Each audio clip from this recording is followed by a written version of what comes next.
May 2019, I gave my remaining YouTube subscribers and followers an update on the possibility of me returning to creating online video content.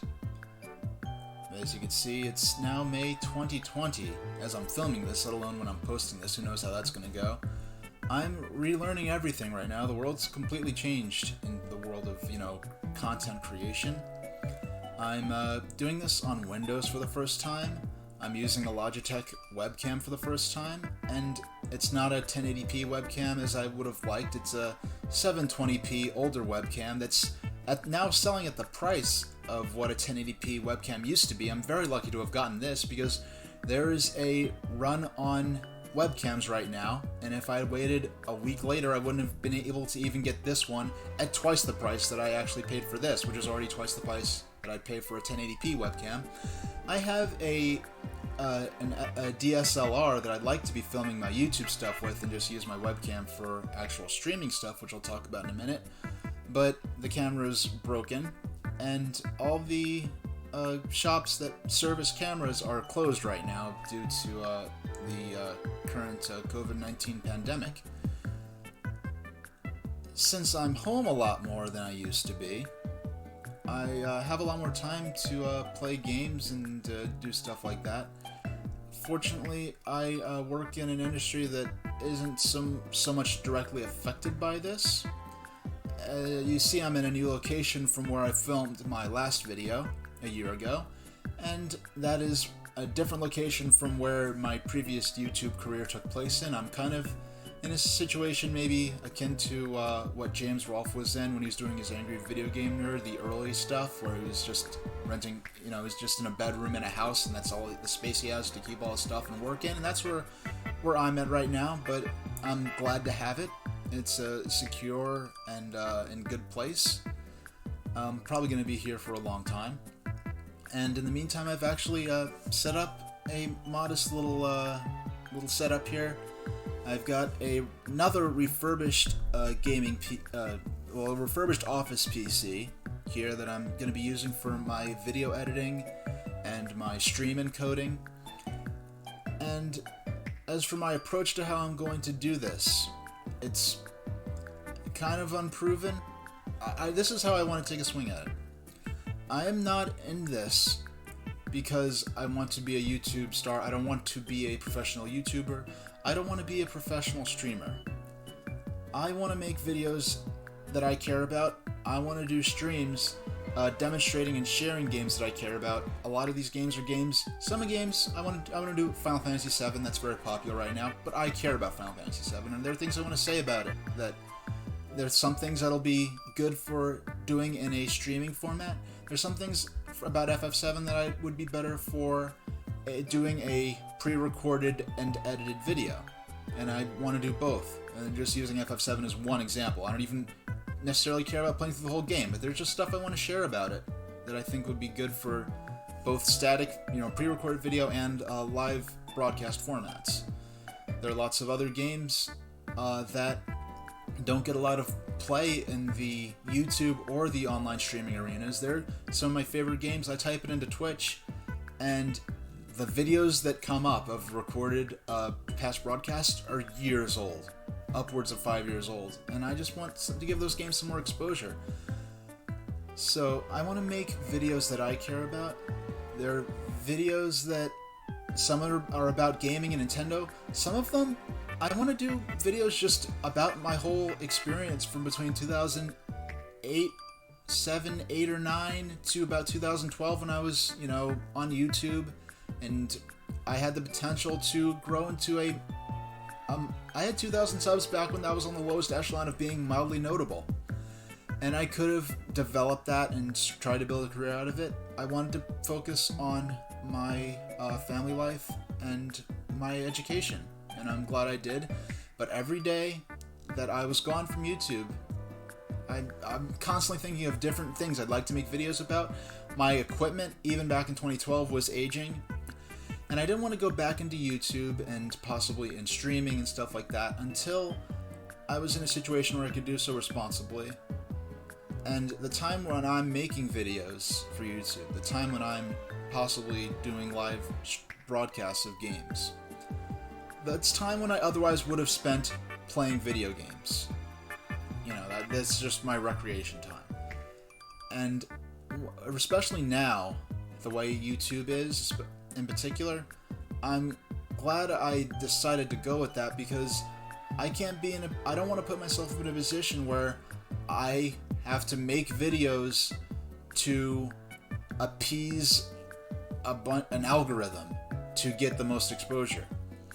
I have people that follow me on YouTube, I have people that follow me on Twitter, and anyone who might be interested enough to look for something as esoteric as some of the things I may talk about, I'd like them to be able to find this stuff, but I don't want to try to make videos tailor-made to a computer's idea of what an acceptable or commercially viable video is, so that I don't have to dance around certain topics. I don't have to be afraid to mention certain things.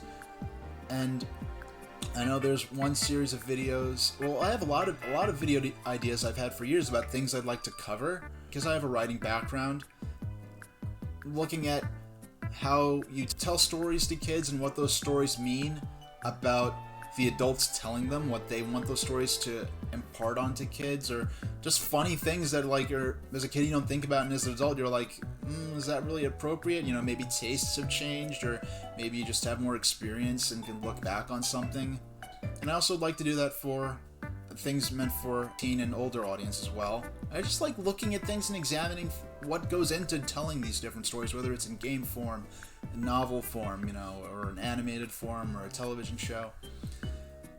And for the things that would have been appropriate for a younger audience, in terms of the actual property that I'm examining, for a long time I was like, you know, I'd like to talk about this. There's some things I'd like to comment on that, you know, I wouldn't want to show to a kid, where it's like, okay, so do I do something that's aimed at adults, or do I do something that I would have liked to have watched when I was a kid, but that also appeals to adults? And YouTube's approach, well, their non-approach to enforcing the COPPA, you know, regulations, and then once they actually got fined for it, and their approach to enforcing it in the laziest manner possible, so that they don't actually have to take any sort of responsibility or action or judgment.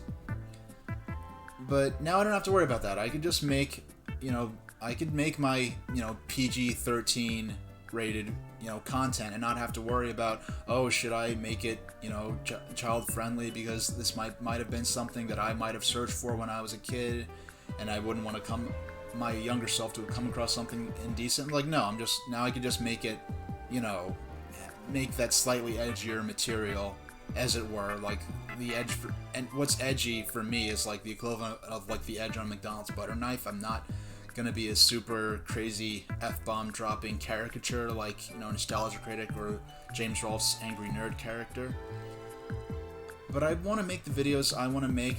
There'll be a variety of different videos. I'm not going to make something where there's going to be a set schedule. I'd like to make a couple of videos a week, and I would like to start streaming regularly. And when I do start streaming, it'll be on twitch.tv/SuperTrainStationH. I've already gone a long way in setting that up. I already have more than enough games to play. I have all the equipment I need to play them, but it's coming together better than it could have.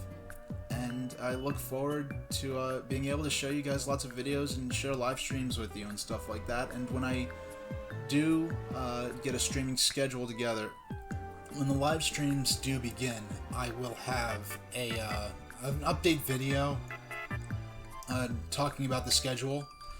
I will be post for alerts on how videos are coming along, when I'll be streaming. Look on my Twitter account, which is STSH over on Twitter. There'll be a link down in the info section. One thing I felt was really important when it came to YouTube was that I want to be in a position, and I am in a position, fortunately, where I'm able to not care about ad revenue.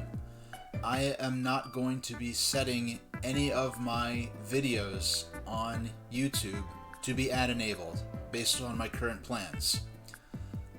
I'm not in this for the money. I just want to make videos that I care about, that I'd want to make, that I'd want to find, that otherwise just don't exist. That's my main approach to YouTube. And I'm going to appreciate the freedom that grants me. And until I get my proper camera fixed, I'm going to be using this webcam to do YouTube stuff. But in the meantime, I'm going to use what I have. I've been waiting years to get back into YouTube. I've been waiting years. I've got all kinds of ideas for different streams and ways to stream. I have themes for different streams that I've never seen done before that I want to take a swing at. But in the meantime, I'm going to start with what I have and work from there. So I thank anyone who's been waiting for news of this and on how I'd approach returning to videos. Times have changed, our lives have changed, or you just don't like what I'm into anymore or how I've changed, you could feel free to not watch, and I'm not offended by that. So thanks for your support and watching this and following me. My best recommendation, if you're looking at this and want to hear what's going on or what I'm into or whatever gaming tweets I'm making or want my notifications when I go live on Twitch, go follow me on Twitter at STSH, and hopefully I'll see you soon in whatever future content I make. I'm not saying it's going to be regular. It might only be one a week. It might be 1 or 2 a week. It might be 2 or 3 a month. I'd be happy with as I get back into this, because my professional life and my personal life are always going to come first. But thanks for taking this ride with me. It's nice seeing you guys again, and thank you very much for watching.